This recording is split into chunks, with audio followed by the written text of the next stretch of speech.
અમદાવાદ શહેરમાં રોગચાળો સતત વકરી રહ્યો છે। એક સપ્તાહમાં 12,080 ઓપીડીના કેસ નોંધાઈ ચૂક્યા છે, જેમાં ડેન્ગ્યુના 6 અને મલેરિયાના 5 જેટલા કેસ નોંધાયા।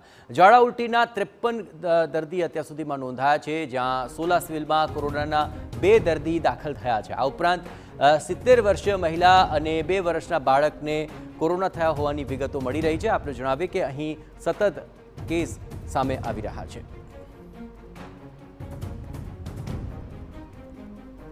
સોલા સિવિલ હોસ્પિટલની અંદર કોરોનાના 2 દર્દી પણ દાખલ થયા હોવાની વિગતો મળી રહી છે।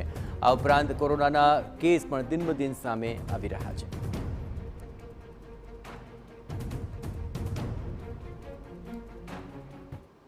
અઠવાડિયા દરમિયાન કુલ 12,080 ઓપીડી દર્દીને તપાસવામાં આવેલા છે, જેમાંથી 1206 દર્દીને દાખલ કરવામાં આવેલા છે। એમાંથી 448 સસ્પેક્ટેડ દર્દીઓ હતા ડેન્ગ્યુ માટેના, જેમાંથી 14 દર્દી પોઝિટિવ આવેલા છે। મેલેરિયા માટે 1560 દર્દી સસ્પેક્ટેડ હતા, જેમાંથી 11 પોઝિટિવ આવેલા છે। ચિકનગુનિયા માટે 18 દર્દી સસ્પેક્ટેડ હતા, પણ એક પણ પોઝિટિવ કેસ આવેલ નથી।